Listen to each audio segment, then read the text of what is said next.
tiempo de la mañana, cuando son las 9:19 de la mañana, y recibimos nuestro segundo invitado del día. Se trata nada más y nada menos que de don Ignacio Ditren, quien es secretario de la Dirección Política y secretario de Asuntos Municipales de la Fuerza del Pueblo. Buenos días, Ignacio. Gracias por estar con nosotros. Bien, muy buenos días. Vine aquí a rumbear con ustedes. Don Ignacio. Sí, según Guzmán Fermín, que aquí nosotros vivimos en rumba todos los días. Don Ignacio, usted que es un hombre decente, un hombre respetado entre sus iguales. Yo no he tenido el placer de tratarlo, pero sí uno lo observa y lo escucha desde la distancia. Don Ignacio, falta un mes para las elecciones presidenciales y las elecciones congresuales. Usted es un hombre con mucha experiencia, sobre todo en los asuntos municipales. Y los alcaldes, evidentemente, juegan un rol fundamental en el resultado de lo que va a pasar en mayo. De ahí el gran esfuerzo que hizo el oficialismo por agenciarse la mayor cantidad de alcaldes electos, porque usted sabe el impacto que tiene la movilización del voto en mayo. ¿Cuál es la situación de la Alianza Rescate RD desde el punto de vista municipal para al menos lograr el objetivo que la alianza se ha trazado, que es de que haya una segunda vuelta? O sea, el objetivo de la Alianza Rescate RD no es ganar el 19 de mayo. El objetivo de la Alianza Rescate RD es que haya una segunda vuelta. Entonces, ¿cómo están ustedes preparando, articulando, planificando desde el punto de vista municipal el aporte que ustedes pueden hacer para lograr ese objetivo? Mira, lo primero, y gracias por invitarme al programa, es que tenemos, por los resultados que pasaron en febrero, que desvincular las elecciones de mayo de las de febrero, porque todo el mundo pudo ver lo que ocurrió en febrero y obviamente no podemos hacer que mayo dependa de febrero. Se cometieron barbaridades en esas elecciones y honestamente hubo descuido de parte de la oposición. O sea, nosotros en ningún momento en la oposición pensábamos que el gobierno y el presidente iban a ser capaces de hacer todo lo que hicieron. Entonces no podemos ahora hacer depender las elecciones de mayo de las de febrero. Tenemos que desvincularlas totalmente. Lo que pasó, pasó y hay que arrancar de nuevo.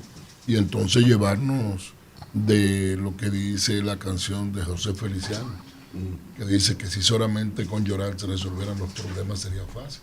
Pero no hay que dedicarse a llorar, hay que dedicarse a trabajar y entender que hay que aprovechar cada día que queda. Incluso hay un análisis muy importante. Yo me sentí muy bien cuando vi esas declaraciones que coinciden con las que después dio el presidente Fernando, que el presidente Medina decía que en una democracia donde hay tres o cuatro partidos mayoritarios y tres con posibilidades, es difícil que sea un partido se vaya en primera vuelta. Y lo mismo dice el presidente Fernández. Entonces ahí lo que hay que motivar, y estamos motivando a toda nuestra dirigencia, haciéndole entender la situación por la que está pasando el país, con los altos precios de los alimentos, la carestía, bueno, el dólar ya llegó al 60, y la infinidad de problemas que tenemos por delante. Usted dice que no hay que sentarse a llorar, que hay que sentarse a trabajar, pero lo que pasó en febrero aquí es una realidad. O sea, pasó, ya ustedes como partido han admitido que los sorprendió, no se esperaban ese accionar. ¿En qué dirección están trabajando ustedes para que no se la apliquen de nuevo? Para que no se repita lo que... Porque es una realidad, pasó. Entonces, ¿qué van a hacer ustedes? ¿Cómo se están preparando? Porque lo de febrero fue un ensayo, porque ahora es con el presidente directamente. No, y es contra Leonel. Es con el presidente, pero es contra Leonel, no es contra fulano de tal que aspira alcalde, no es contra fulanita que aspira alcaldesa, no es contra Leonel. Entonces, mira, lo que pasa que nosotros violamos un principio político que dice que no hay enemigos pequeños. Y aquí nosotros todos subestimamos a Luis Abinader. Todo el mundo decía cuando Luis Abinader ganó que era una persona bien intencionada, que era buena gente, y no sabíamos que era capaz de tantas cosas. Pero ya sabemos de qué es capaz. Entonces ya dicen que guerra avisada no mata soldados. Entonces los soldados nuestros están preparados para no dejar que pase lo que ocurrió en febrero. Pero ¿qué van a hacer esos soldados? ¿O defender el voto. Defender el voto y estar atento a todo lo que está haciendo en una mesa electoral. ¿Tú sabes qué es lo que pasa? Lo que pasa, y yo he sido en eso uno de los más críticos y en nuestras reuniones internas, decir que las elecciones no se ganan ni con caravana, ni con marcha, ni con mano a mano. Se ganan el día de las elecciones. ¿Por qué? Porque tú no haces nada con llevar los votantes si ese día no hay quien defienda el voto. E incluso se demostró en los casos en que tuvimos que llevar al Tribunal Superior Electoral candidaturas que estaban perdidas, la cantidad de votos nulos que habían, producto de que de los delegados que habíamos seleccionado no defendieron correctamente el voto. Llegaron a anular votos sin ninguna razón. Y hubo que revertir eso. Y eso pasó, por ejemplo, en Cabrera. En Cabrera habían dado ganador a Marlon. Sí. Y finalmente ganó el nuestro. ¿Por qué? Porque cuando revisamos los votos, tenemos una cantidad de votos nulos. Entonces, evidentemente hubo una debilidad en la defensa del voto. Ahora, todos los partidos que integramos la Alianza Rescate RD, estaremos atentos a eso. ¿De qué nos descuidamos también? Porque tenemos que ser autocríticos, al menos yo eso fue lo que aprendí con Juan Bosch, la crítica y la autocrítica. Tenemos que ser autocríticos. Nosotros nos descuidamos y cuando estaban seleccionando los funcionarios de mesa, tampoco mandamos una lista de funcionarios de mesa. Y el partido de gobierno se preparó para eso. Eso hay que entenderlo. Víctor. Ignacio, realmente yo iba por la línea de mi compañera Danira, porque el gobierno en febrero sacó todos los tanques de guerra a la calle.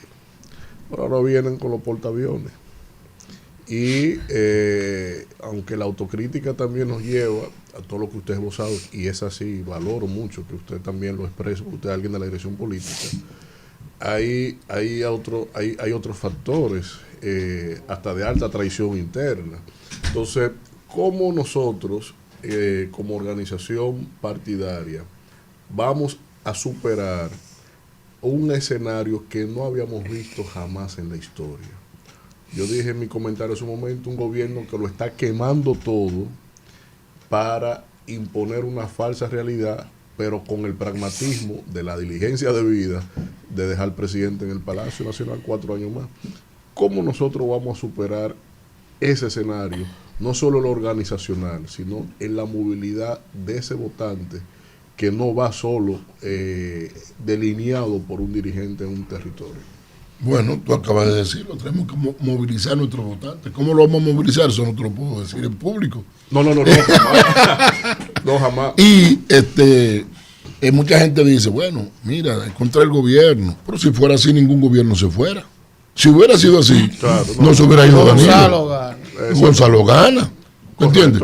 Y en el 2004 sí, se hubiese quedado Hipólito. Exacto. Entonces, los gobiernos pierden. Claro. Incluso la mejor demostración de eso y la mayor inspiración, que me escuchen bien todos los militantes y simpatizantes de la Fuerza del Pueblo, es la guerra de Vietnam. Y los no simpatizantes. ¿Y los no simpatizantes? Sí, claro. Es la guerra de Vietnam. Nadie jamás imaginó que un paísito pequeño, de gente chiquitica, iba a poder con el imperio más grande del mundo. Entonces, oye, no hay, el único que es invencible es Dios. Después cualquier persona se puede vencer. Sí. E incluso lo que como nos decía el presidente Fernández en la última reunión de la dirección política, si nosotros aplicamos lo que habíamos planificado para febrero, no solamente puede haber segunda vuelta, nos pudiéramos ir en primera vuelta. Todo es cambiar la percepción que el gobierno ha querido implementar. E incluso le preocupó mucho al gobierno lo que decidió nuestra dirección de que Leonel hablara con los medios todos los lunes, el mismo día que el presidente hace un encuentro con los medios. Con la voz del pueblo. Con la voz del pueblo. ¿Qué pasó ayer? Yo le explicaba a mi hermano, mira, los resultados ya, y le enseñé los periódicos de circulación. En uno de ellos, la noticia principal era la de Leonel. En el otro estaban los dos, el presidente de la República y Leonel Fernández. Ya o sea, no solo Luis. Exactamente, ya no es solo Luis, entonces ya tú vas cambiando la percepción. De hecho, yo no sé cuánto tendrá que gastar el partido, pero tienen que promover o lograr que algunos empresarios busquen una firma encuestadora de prestigio que le duela su nombre, para que haga una encuesta que cambie esa percepción. Que de hecho, la tienen congelada las independientes. y la que las independientes la tienen congelada, porque es más, esa es la preocupación de un segundo gobierno de Luis Abinader, que ha demostrado que es una persona que tiene poco democrático, que lo quiere imponer todo y ganarlo todo a base de dinero. Sí. Como diría Leonel, ha impuesto la dinerocracia en vez de la democracia. E incluso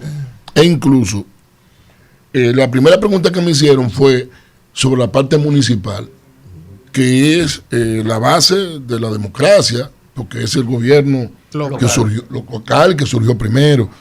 Y cuando tú ves lo que ha hecho este gobierno, nunca visto de comprar alcaldes de otro partido, porque nadie me diga a mí que porque Luis me trata bien, embutero. Todo el mundo sabe, la percepción del pueblo sabe qué es lo que hubo de por medio. Entonces, eso atenta contra la estabilidad democrática y el sistema de partido. Nosotros llegamos a tener mayoría. Cuando yo fui electo secretario de Asuntos Municipales, estando en el PLD, nosotros teníamos inmensa mayoría y estábamos en el gobierno. Y dígame un caso de un alcalde que hayamos atraído hacia el PLD. Es más, yo llegué a escuchar a Leonel Fernández, llevándole a una persona que decían que admiraban a Leonel, decirle no, lo importante para la democracia es que usted permanezca en su partido. Y qué bueno que saber que tengo en otro partido un simpatizante. Porque al fin y al cabo, lo que importa es tener un sistema de partido fuerte. Y lo que está haciendo este gobierno es debilitando la democracia. Bueno, Israel. Don Ignacio, yo quiero aprovechar su experiencia en materia de transporte y movilidad al tiempo de la situación que tiene el Distrito Nacional en materia de drenaje pluvial. Usted sabe que anoche llovió y en estos días hay una alerta. Y donde yo vivo, Ignacio Ingeniero. debo decir, Hidráulico, además. Estas ojeras, Carolina, son de no dormir anoche. ¿Cuál es ojera? Claro, estas ojeras. Por si llueve no se ahoga Claro, todo. Se porque ahoga. la verdad es que Ay, cada sí, vez verdad. que el cielo se nubla, tengo miedo. Múdese, profesor. compañero. Y así hay mucha gente. Y yo tengo relativo privilegio donde vivo, pero mi casa se inunda. Que se quede. Ha En tenido- Julieta Morales. ¿Eh? En El Julieta Julieta Morales. Entonces, profesor, el hecho es que esa zona se inunda. ¿Tiene la fuerza del pueblo algún proyecto para solucionar ese problema? ¿Está la fuerza del pueblo dispuesta a colaborar con la actual administración de la alcaldía del Distrito Nacional para que ese problema se resuelva? Primero. Y segundo, yo no sé qué tiempo le tocó a usted llegar aquí, le tomó llegar aquí.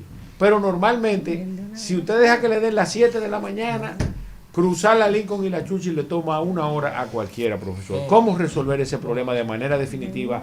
Considerando también el tema medioambiental, que en la zona céntrica, como en la inmensa mayoría de los países del mundo, en las capitales, que la polución es tremenda.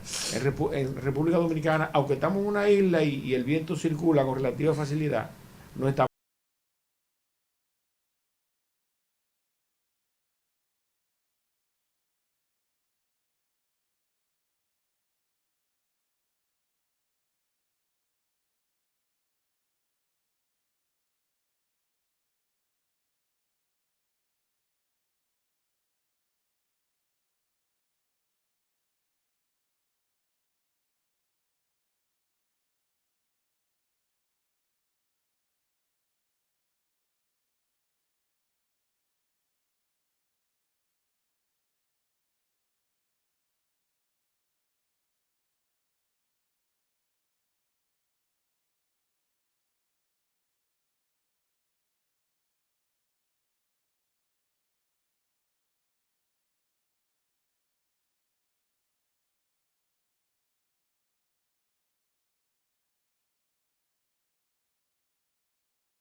un alcalde que tenía una propuesta para eso, para la parte del drenaje, como era Domingo Contreras, que una de sus principales propuestas estaba basada justamente en la solución del drenaje.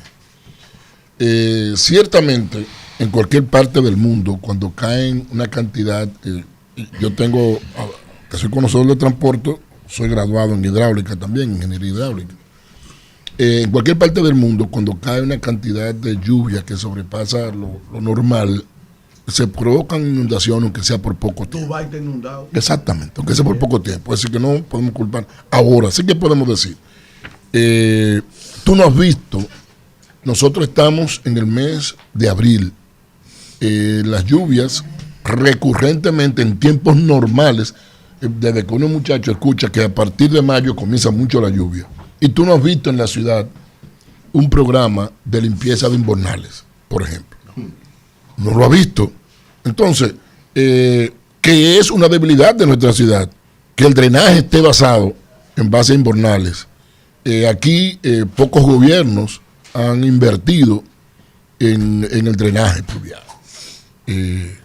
Parece mentira que en la época colonial tuvieran más visión de eso, porque tú nunca has visto la zona colonial inundada. Ya lo sabes. Nunca la has visto inundada.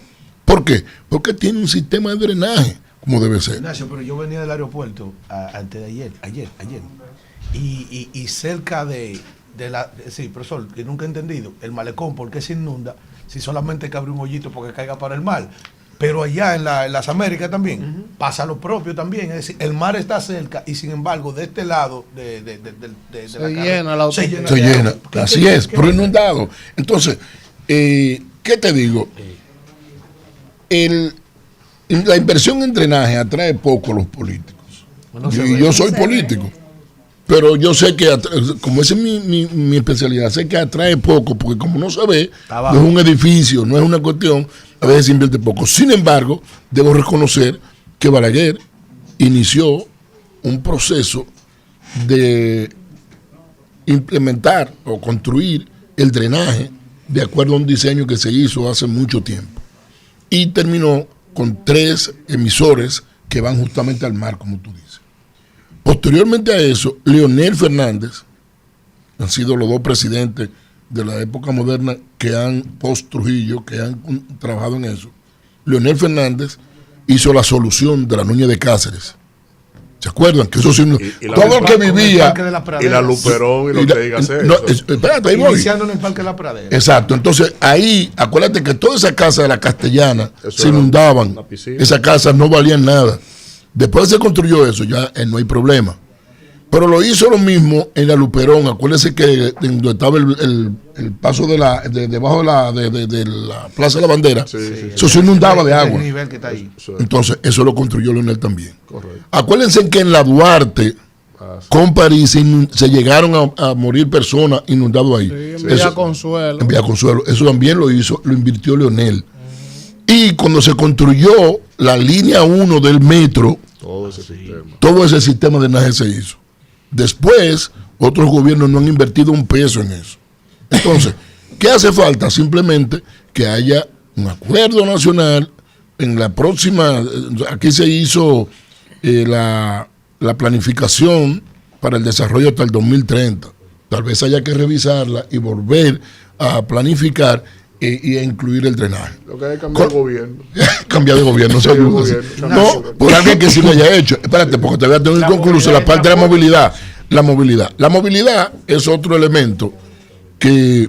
Usted estuvo en ONSA, ¿verdad? Yo fui el creador de la ONSA. Sí, muy bien. Yo soy el fundador de la ONSA. Que ya eso no existe. Yo fui el fundador. Vamos. Yo primero fui el director de la Oficina Técnica de Transporte Terrestre, que era como un ministerio de transporte a nivel nacional, y a partir de ahí, basado en unos estudios que se había hecho durante el gobierno del doctor Balaguer, le recomendamos al presidente la creación de lo que es AMET y la creación de ONSA. Entonces, cuando se creó AMET y ONSA, también pasaron a ONSA. Yo fui el primer director de ONSA y que hizo la selección de los autobuses.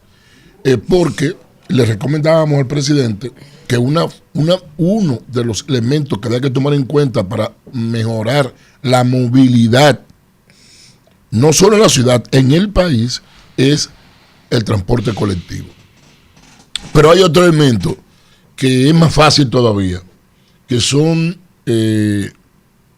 los niveles de consecuencia y la promoción de la educación. Porque aquí no son solamente los carros de concho que violan el tránsito. Cualquier jipeta, cualquier vehículo de alta gama está violando. Una cosa que te sorprende, en una vía de 3 carriles, si tú coges un dron, vas a ver 5 vehículos en una dirección, donde nada más deben haber 3, porque aquí nadie respeta los carriles. Eso es uno de los elementos que influye. Este es un país que tenemos 10.5 millones de habitantes y tenemos 6 millones y pico de vehículos de motor. Yo le decía a alguien que yo me quedé sorprendido, me tocó ir a Vietnam en una ocasión, una visita oficial, y estaban como en un 10º piso, y yo mirando hacia abajo veía cientos de motores en una esquina, pero nadie se iba en rojo, ningún motor se iba en rojo. Tú te paras en cualquier esquina y tú ves todos los motoristas que para ellos el semáforo no existe. Es un relajo. ¿Entiendes? Y lo otro, la colectivización del transporte. Por eso, Leonel no solamente crea ONSA, sino que cuando llega en el 2004, dice que va a construir un metro en el país. Y comenzaron a decirle que estaba loco. Como le dijeron que estaba loco cuando dijo en el 96 un corredor. que iba a llenar las escuelas de computadoras. Oye, esto es que computadoras en las escuelas. Sí. Y están la computadora una realidad en el país. Cuando en el 2004, bueno, ya ofreció sembrar de yuca y plátano, todos los túneles. Entonces, en el periodo 96-2000, Leonel comenzó con uno de los elementos para mejorar la movilidad, que es ir ampliando las vías. Yo estuve recientemente, el 27 de febrero, el túnel de la 27. No, la 27, la ampliación. La ampliación de la 27 y la construcción del túnel. Y la carretera Baní-San Cristóbal hasta San Cristóbal del Agua, hasta Baní del Agua. Le voy a decir una cosa. La mayor, donde está el mayor nivel de poder adquisitivo es en la capital. Y donde está la mayor atracción de vehículos es en la capital. Por eso se notan mucho más los entaponamientos. Y yo le voy a preguntar a ustedes, ¿cuándo fue que se construyó el último paso de desnivel en la capital?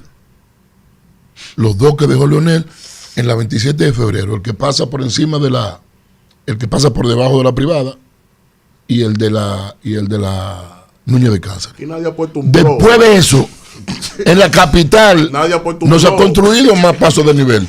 Entonces a mí me llama la atención que, por ejemplo, en marzo yo estuve en Miami. Cada vez que tú vas a Miami, una vaina nueva, una construcción elevado. Entonces eso no se puede parar. ¿Por qué? Porque la población sigue creciendo y el número de vehículos también sigue creciendo. Entonces son muchos los elementos que influyen para mejorar la movilidad. La educación, la infraestructura, la construcción. Mira, este gobierno se quemó construyendo un metro.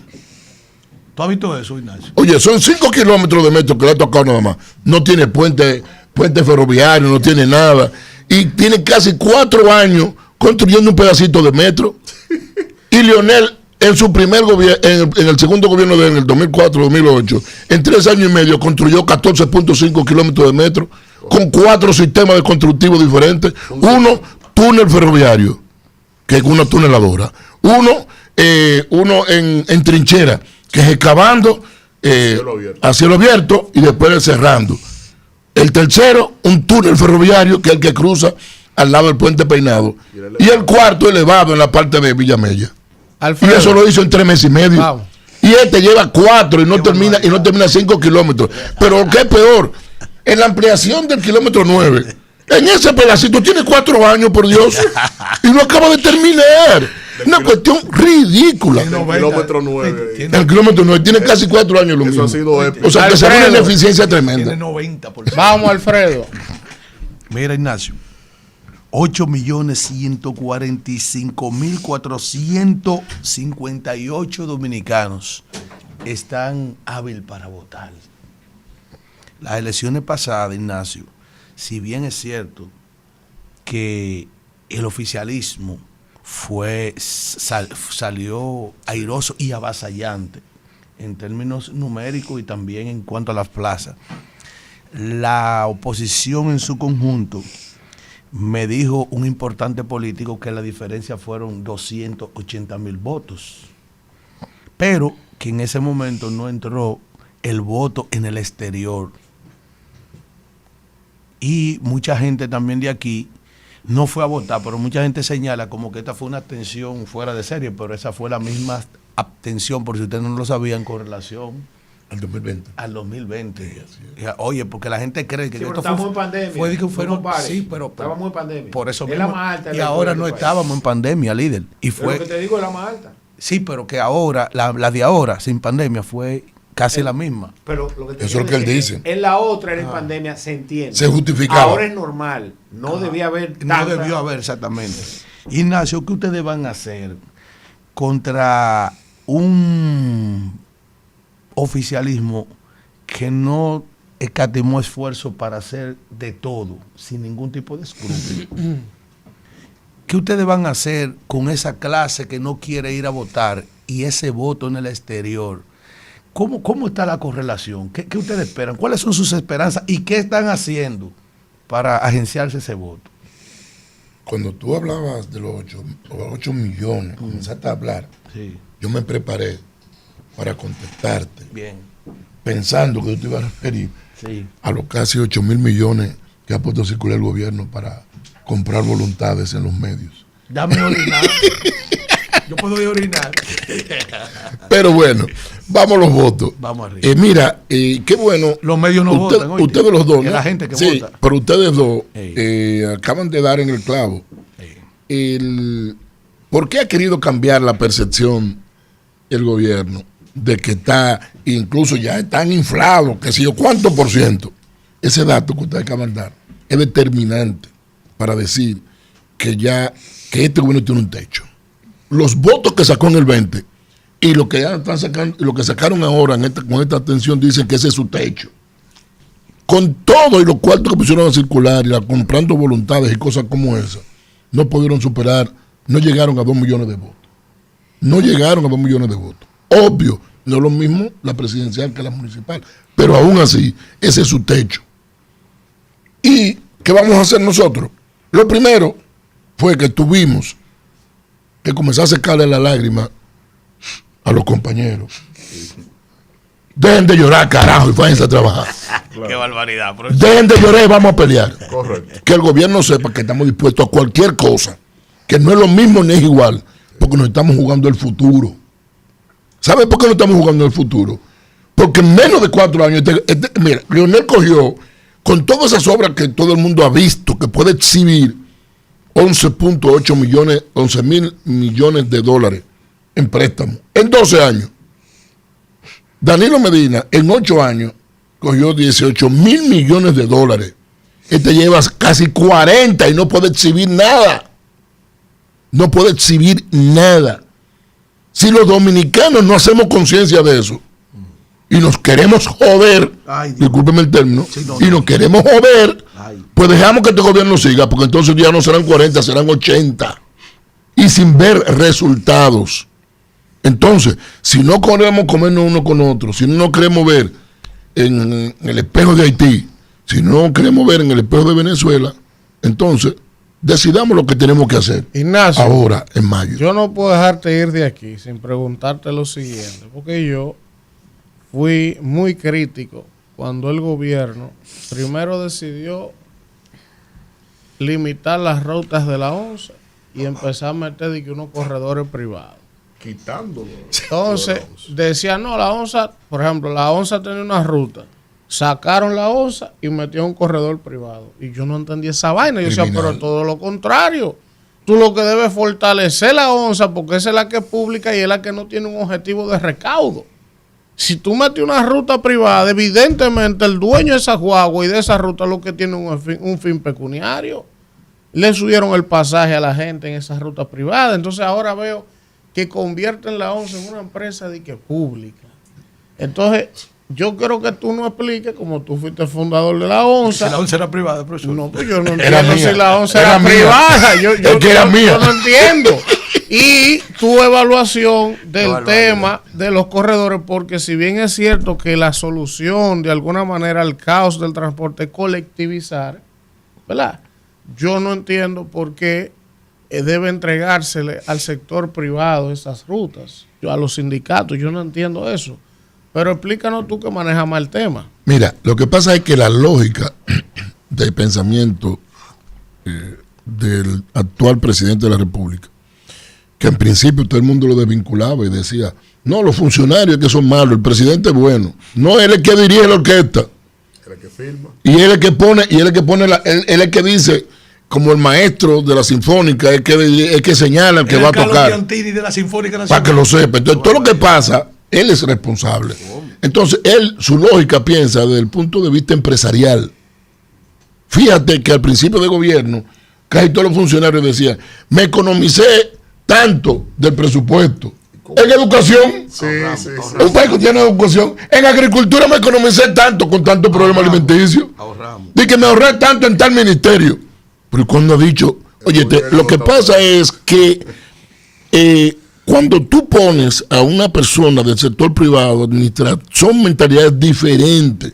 Incluso yo solo aprendí de los años 90 que fui a hacer una maestría en administración y cuando llegué a la Pucamaima y pregunté y dije que yo quería inscribirme en la maestría de administración, me dijeron, ¿cuál de las dos? Porque hay dos tipos de administración.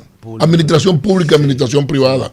La administración privada está dirigida a generar beneficios para rentabilidad para los dueños de la empresa.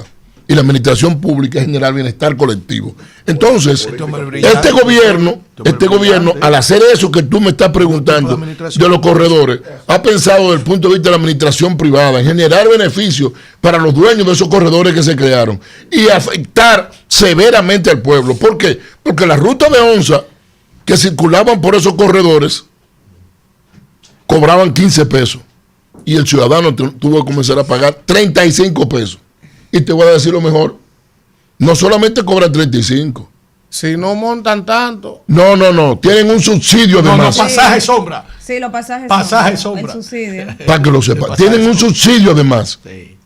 Y yo quiero que tú me digas, yo creo que tú pases por ejemplo, el de la Núñez de Cáceres, a ver cuándo tú has visto esos autobuses llenos de personas. Normalmente circulan vacíos, o sea que lo que tiene que dedicar el gobierno para darle a los transportistas, eso no tiene mamacita. O sea, pero es simplemente desde el punto de vista de la óptica del presidente. Por eso fíjate que las políticas públicas de este gobierno están basadas en alianzas público-privadas y en fideicomiso. Y entonces lo de una empresa pública de la OSA, porque no era pública. Bueno, yo no sé qué lo que era, porque cuando a mí me pagaba el gobierno era. Señores, gracias a Ignacio Ditren por estar con nosotros. Muy buena conversación y entrevista. Vamos a un contacto y regresamos con más del Rumbo de la Mañana.